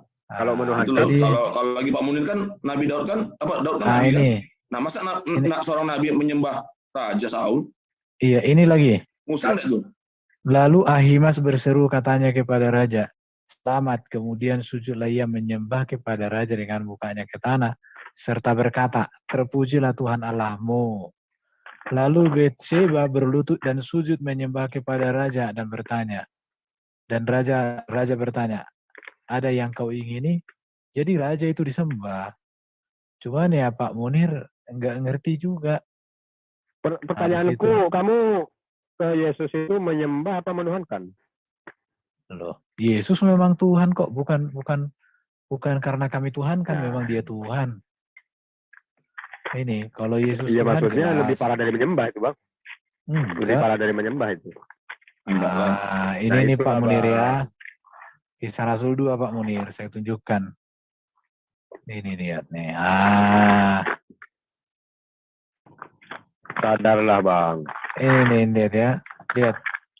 Jadi seluruh kaum Israel harus tahu dengan bentar dulu. Manusia. Jadi seluruh kaum Israel harus tahu dengan pasti bahwa Allah telah membuat Yesus yang kamu salibkan itu menjadi Tuhan dan Kristus. Tuhan itu kan gelar. Kristus itu gelar. Tuhan itu kepenguasaan, Kristus itu berbicara fungsi sebagai imam, raja, dan nabi. Jelas kok. Jadi bukan kami yang menuhankan Yesus, tapi memang Yesus adalah Tuhan yang kami agungkan sebagai Raja segala raja. Pak Munir. Yesus nggak pernah aku Tuhan. Saya mau nanya Pak Munir. Pak Munir. Ini Pak Munir. Oke. Saya jawab semua Pak Munir. Aku guru dan enggak Pak Munir. Berdasarkan tadi arti dari KBBI kan menyembah tadi. Saya mau nanya, Pak Munir menyembah baginda Nabi enggak? Sesuai dengan definisi KBBI ya? Enggak. Menghormati aja. Oh iya sama dong kalau kayak gitu definisinya. Teladan. Ini nih. Oh, berarti Anda menghormati aja. Iya, berarti kamu nggak menghormati baginda Muhammad. Iya. Kan menyembah tadi kan menghormati ya. Tapi KBRI itu nggak bisa dijadikan dalil, Bang.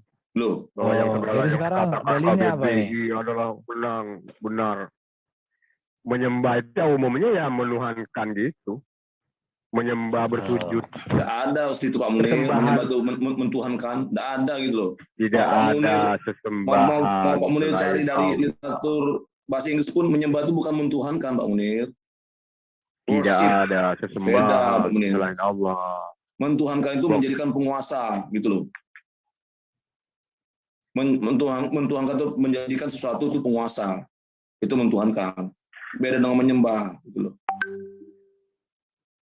Artinya penguasa itu Tuhan. Memang Tuhan itu kan artinya penguasa. Kenapa? Iya. Presiden penguasa enggak? Penguasa. Oke. Sekarang presiden itu Tuhan. Tuan. Bukan Tuhan. Nah, berarti Elben salah berarti. Iya, Tuhan dalam pengertian Tuhan. Tuhan itu Enggak usah pengertian zaman dulu, Bang. pengertiannya itu Kita sekarang Tuhan beda dari segala dengan Tuhan. zaman Itu loh Pak Munir. Tuhan itu Tuhan dari segala Tuhan, penguasa dari segala penguasa, itu Ya. Tuhan. Gitu Pak Munir. Kalau Nah, dia hanya penguasa saja, itu Tuhan. Pak Munir. Tapi Kalau kalau dia untuk penguasa dari Yesus, segala penguasa, Tuhan dari segala Tuhan di atas Tuhan, segala itu Tuhan. Tuhan. Itu loh Pak Munir. Itu pengertiannya. Gitu loh. Betul, Bang. Jadi predikat Tuhan itu di atas penguasa. Jadi penguasa di atas segala penguasa. Tuhan di atas segala Tuhan. Itu Tuhan. Itu loh.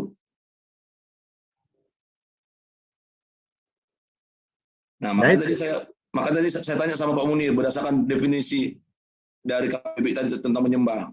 Apakah Pak Munir menyembah baginda Nabi? Enggak lah. Enggak ya? Enggak. Kalau dia ada Karena nih, tidak Pak, ada. Karena tidak ada sesembahan selain Allah, Bang. Bunyi syahadat kan gitu, Bang. Tidak ada yang wajib disembah kecuali Allah. Jadi kalau ada nama-nama lain, nama aja nih. Nama-nama selain Allah, nama Allah itu. Misalkan dengarlah bangsa Israel, Tuhan Allah Esa ya. Jangan kamu menuhankan selain Allah. Gitu kan. Udah jelas itu.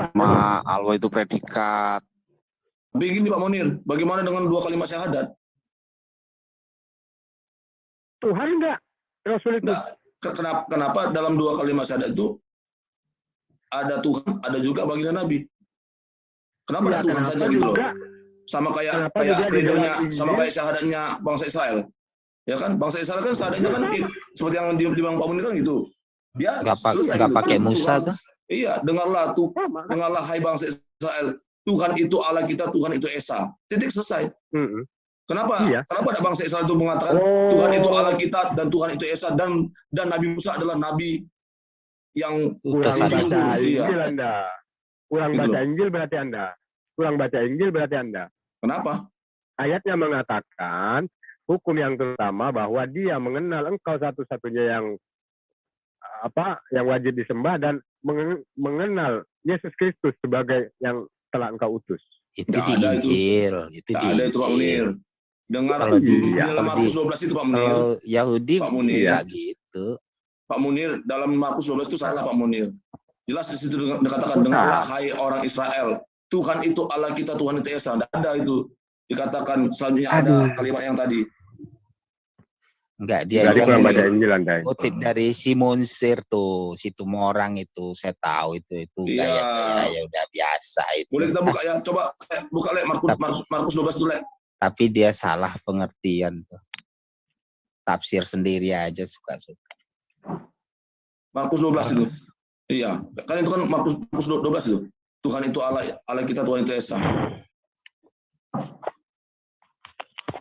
Markus 12 ayat berapa itu? Ayat berapa? Ayat 17 ya, ayat berapa? Dengarlah hai bangsa Israel.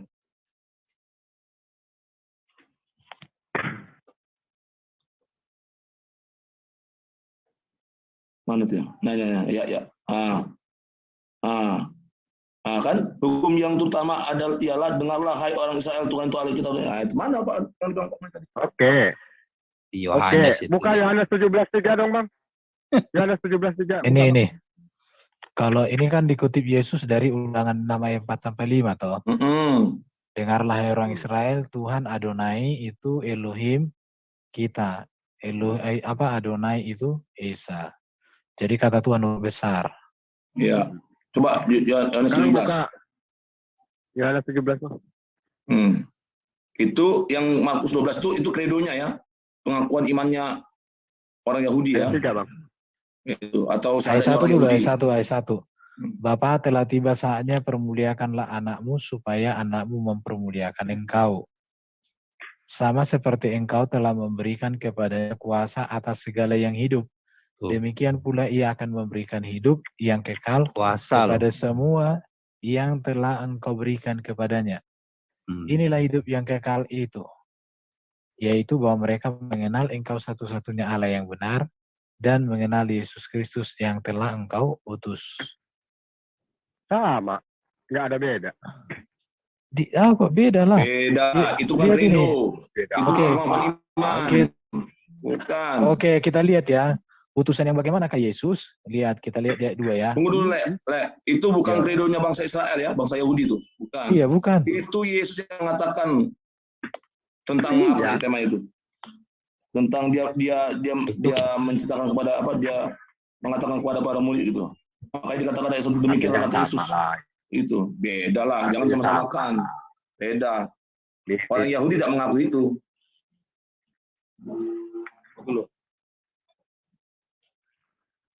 Artinya Bang, misalkan nih, asyhadu alla ilaha illallah wa asyhadu anna Muhammadur Rasulullah. Itu kan jelas, yang Tuhan adalah Allah, yang wajib disembah adalah Allah. Dan Nabi Muhammad itu Rasul. Kita mengakui, jadi kalau kita mengakui Nabi Muhammad bukan Rasul, artinya kita sudah keluar dari ajaran agama yang diajarkan. Pertanyaan saya, kalau Muhammad itu Rasul, Pak, siapa yang mengutus dia? Aduh. Iya, siapa yang mengutus? Bego lagi. Iya, siapa yang mengutus? Nggak tahu. Iya, bukan itu Pak Munir. Memang siapa yang mengutus? Allah. Karena Allah, kapan Allah mengutus? Di mana ya? Di surah berapa Pak Munir dikatakan aku mengutus engkau? Baginda. Coba Pak Munir. Ada nggak? Ya. Aku cari ini. Ya kalau gitu kembali ke pertanyaanku awal tadi, bisa nggak Yesus berputar-putar? Berputar-putar apa? Kalau misalkan nih Anda berputar-putar badannya, berputar-putar sampai pusing kan? Nah, sekarang Yesus bisa nggak seperti itu? Ya bisa, orang dia manusia kok. Kalau dia mau dia bisa. Kalau dia mau. Mana dalilnya? Dalilnya mana dalilnya? Kita juga di mana dalilnya kita berputar-putar gitu loh. Apa nih berputar-putar? Iya, hubungannya apa hubungannya? Apa hubungannya? Pak Munir apa sih? Oke, saya buka Pak Munir. Pak Munir, tunggu teman-teman, tunggu. Pak Munir tadi kan tentang Pak Munir gimana mau melawannya Buya? Kalau kayak gini. Tunggu Pak Munir, komparasinya persamanya gini. Di dalam agenda kan jelas tadi dikatakan bahwa Yesus itu diutus oleh Bapa. Ada ayatnya. Oke. Nah, sekarang di mana di dalam Quran di surah berapa ya Allah SWT itu mengatakan aku mengutus engkau. Malas Bang cari Bang. Malas aja. Anda ini pura-pura nggak tahu aja. Lah, jelas kami tidak tahu Pak Munir. Makanya tunjukkan supaya kami ngerti. Supaya kami tahu gitu loh. Itu Pak Munir. Perbandingannya itu Pak Munir. Iya, maksudnya kan supaya enggak gini Pak Munir, supaya kami percaya bahwa memang Allah SWT itu yang mengutus baginda Nabi gitu loh. Sama seperti di Alkitab gitu. Kami percaya bahwa kami percaya di Alkitab bahwa Yesus itu diutus oleh Bapa. Kenapa? Karena Bapa sendiri ngomong gitu loh. Ada ayatnya. Nah, sekarang bagaimana kami bisa percaya gitu loh bahwa baginda Nabi itu utusan dari Allah SWT. Di mana, di surah mana, di ayat mana Allah itu tuh ngomong sama baginda Nabi. Itu loh, aku mengutus engkau gitu loh. Aku bacakan dulu ya. Sesungguhnya yang benar-benar orang mukmin ialah orang-orang yang beriman kepada Allah dan Rasul-Nya. Dan apabila mereka berada bersama-sama Rasulullah, Rasul itu kan utusan Allah nih, dalam suatu urusan yang memerlukan pertemuan, mereka tidak meninggalkan Rasulullah sebelum meminta izin kepada sesungguhnya orang-orang yang meminta izin kepada Muhammad. Mereka itulah orang-orang yang beriman kepada Allah. Muhammadun illa Rasul, itu yang di surah Al-Baqarah. Sesungguhnya Muhammad itu adalah seorang Rasul. Dan sebelumnya sudah ada Rasul yang diutus.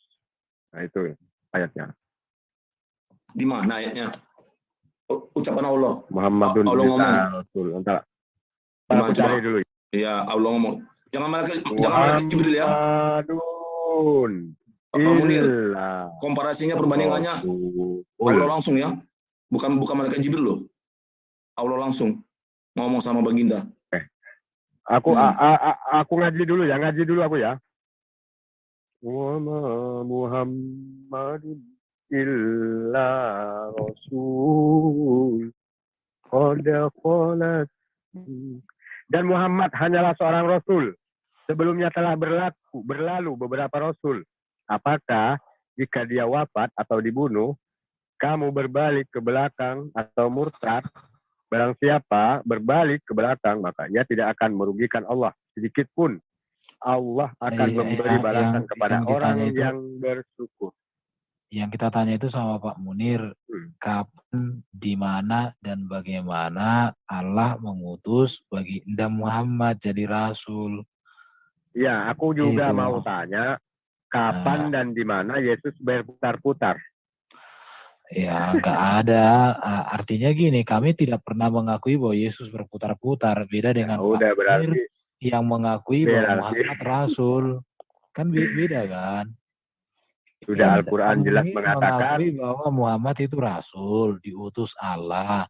Tapi tidak ada ayat yang mengatakan Allah mengutus dia. Itu bukan ayatnya Yesus pernah mengutus Paulus. Loh, ada di kisah Rasul. Aku. Iya. Aku Yesus ada. Aku Yesus mengutus Paulus. Iya. Aku Yesus yang kawannya itu ada. Tapi kalau kisah Rasul 9. Baru salah. Oke. Tapi dengan Pak Munir kita tanya di mana Pak Munir dan jawab dari tadi. Gitu loh, di surah mana gitu loh. Adalah Yesus akan mengutus engkau, wahai Paulus. Munir, sebelum ke situ jawablah dulu di surah berapa gitu loh, supaya kami percaya gitu loh. Tadi Anda bertanya, mana dalil Al-Quran bahwasanya Nabi Muhammad adalah Rasul? Bukan. Aku tunjukkan. Bukan Pak Munir. Muhammadun illa Rasul. Bukan Pak Munir. Maksud kami itu Pak Munir, di surah mana, supaya kami percaya. Ini Pak Munir, ada ini. Saulus, mengapa engkau menganiaya aku? Akulah Yesus yang kau aniaya. Itu. Jadi Yesus baru dikatakan, mari pergilah ke jalan yang bernama jalan lurus. Dan carilah di rumah Yudas seorang dari Tarsus bernama Saulus. Ia sekarang berdoa. Dan dalam satu penglihatan ia melihat bahwa seorang yang bernama Ananias masuk ke dalam dan mengumpangkan tangan ke atasnya supaya ia dapat melihat lagi. Ini Paulus dijumpai. Mana dalilnya? Ini Paulus diutus. Ini Paulus dijumpai. Kemudian Paulus buta. Sekarang Ananias disuruh untuk melayani Paulus karena Paulus mau dipakai oleh Tuhan. Kemudian di sini pergilah, lihat ya. Ini biar warna merah. Iya. Pergilah sebab orang ini adalah alat pilihan bagiku untuk memberitakan namaku kepada bangsa-bangsa lain serta raja-raja dan orang-orang Israel. Aku sendiri akan menunjukkan kepadanya betapa banyak penderitaan yang harus ia tanggung oleh karena namaku. Jelas kok. Ya, nih, itu ya. Ada. Jadi kronologinya gini Paulus, apa ini? Yang pertama ini yang di atas ini ya, ini lihat ini warna merah ini Paulus dipanggil, ditegur. Ini Paulus disuruh dilayani oleh Ananias. Yang ini Paulus diutus, dipilih, dipanggil oleh Yesus sendiri, jelas. Sekarang Pak Munir, di mana di Quran baginda Muhammad itu diutus oleh Allah? Sudah aku tunjukkan, bro. Mana ayatnya? Aku buka sini. Wama Muhammad, aku ngaji. Di mana itu tertulis? Surah berapa? Ayat. Al-Baqarah itu surat berapa Tadi kan Al-Baqarah? Surah 2. Surah 2 apa surah 3 itu surat 44. 144. Surah 2 ayat 144. Al-Imran. Al-Imran. 119 Ini ada dulu sih, cuman bisa masih diperdebatkan. Al-Baqarah 119 berapa? coba ambil. Al-Baqarah Bukan. 119. Iya, iya. Ini dulu waktu aku SD nih pernah lomba ngaji ini, baca surat ini. Lomba tilawatil Quran. Tapi tidak ada nabi langsung dalam kurung terus. Nabi Muhammadnya dalam kurung. Sesungguhnya kami telah mengutusmu dengan kebenaran, membawa berita gembira dan pemberi peringatan, dan tidak kamu ditanya dari penghuni-penghuni neraka. Tapi dalam kurung Nabi Muhammad yang nggak jelas. Iya, nggak ada.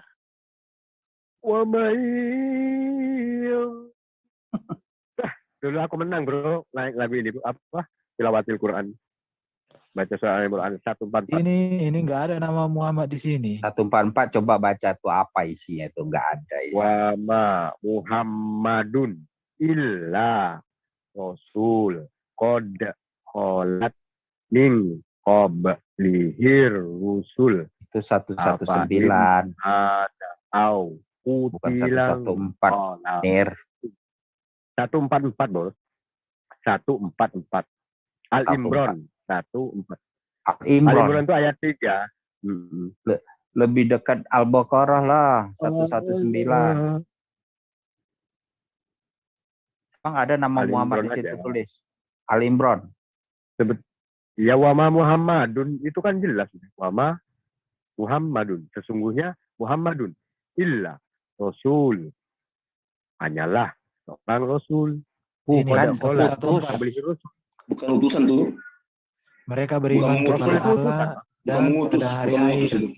Mereka menyuruh kepada yang makruh dan mencegah dari yang mungkar dan bersegera kepadanya, mengerjakan berbagai kebaikan. Mereka itu termasuk orang-orang yang saleh. Nggak ada. Nggak ada kalimat mengutus. 144. Nek, di kolom live chat ada yang minta link. Udah aku taruh di kolom di ini. Dipin aja. Linknya tuh, link zoomnya dipin. Biar nampak di layar, di ini ya, di atas. Bentar ya.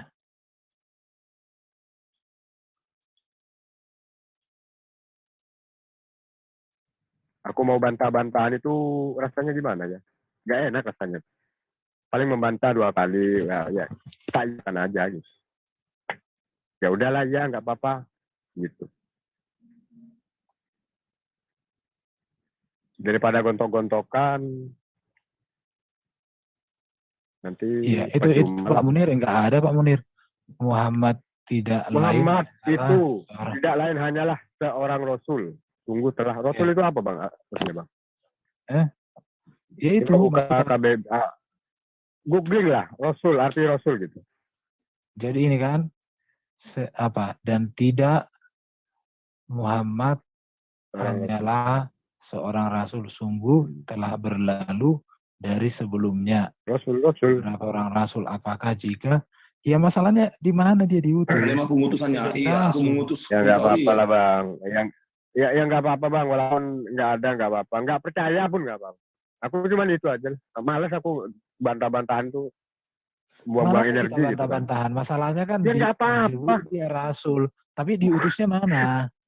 Iya nggak apa-apa bang. Walaupun dia Rasul, kamu nggak percaya dia utusan itu nggak apa-apa. Aku nyerah lah gitu kan. Ngapain aku buang-buang tenaga, nanti aku malah HP saya aku banting sendiri nanti. Nanti besok nggak punya HP aku. Ya udah banting aja biar laku yang di toko itu. Ini kita lihat asbabun nuzulnya ya.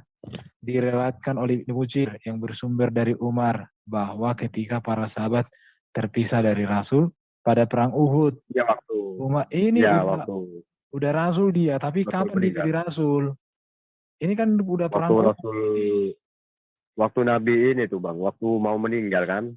Iya, Nah, jadi waktu mau meninggal itu, dia disebut menjadi rasul jadi itu kan udah ini nih. Bentar dulu Pak Munir. Ini kan dia udah mau meninggal. Berapa lama jarak antara Baginda dipanggil menjadi rasul sampai waktu dia meninggal? Kok baru waktu meninggal dia disebut rasul? Sebelumnya itu oh apa? iya, Iya kan? betul juga ya. Nah Iya. itu. Masa udah mau meninggal disebut rasul, tapi waktu mengawali pelayanan kok nggak disebut rasul? Diriwayatkan. Itu gimana itu? Itu ceritanya apa ya? Nabi Muhammad waktu meninggal kalau nggak salah itu. Terus Masa Umar udah itu mau meninggal dia marah disebut gitu kan? rasul, tapi latar Barang belakang kerasulannya gimana? Barang siapa kamu bilang Nabi Muhammad meninggal? Pak Munir, ada lagi mau kutanya sama Pak Munir ini. Banyak pertanyaan sebenarnya. Pak Munir, ada pertanyaanku. Baginda Nabi itu menikah dengan Siti Khadijah itu umur berapa? Umur 25 itu. Umur 25. Terus Baginda Nabi menjadi Nabi itu umur berapa? Umur 40. Umur 40. Terus selama 15 tahun itu agama Nabi apa Pak Munir? Sebelum 40. Agama Nabi sama. Mewarisi agama nenek moyangnya yaitu Ibrahim. Loh. Tapi tidak ada kesepakatan ulama muslim yang mengatakan bahwa Muhammad itu keturunan Ibrahim. Iya. Ya enggak apa-apa. Ya. Enggak ada Ya, enggak datanya, apa-apa. Pak. Dia masih menyembah kayak Quraisy, masih menyembah kayak Quraisy dia. Dia kan bukan Yahudi. Selamat datang. Pamtrung. Nah, itu yang saya tanya sama Pak Munir. Terus Baginda Nabi, iya, aku bertanya saja. Itu banyak orang Vietnam pada masuk. Beneran nggak sih? Pak Munir, aku mau tanya sama Pak Munir itu, terus Baginda Nabi waktu usia 25 tahun itu, dia menikah dengan Siti Khadijah itu, siapa yang menjadi ulama? Pak Erben.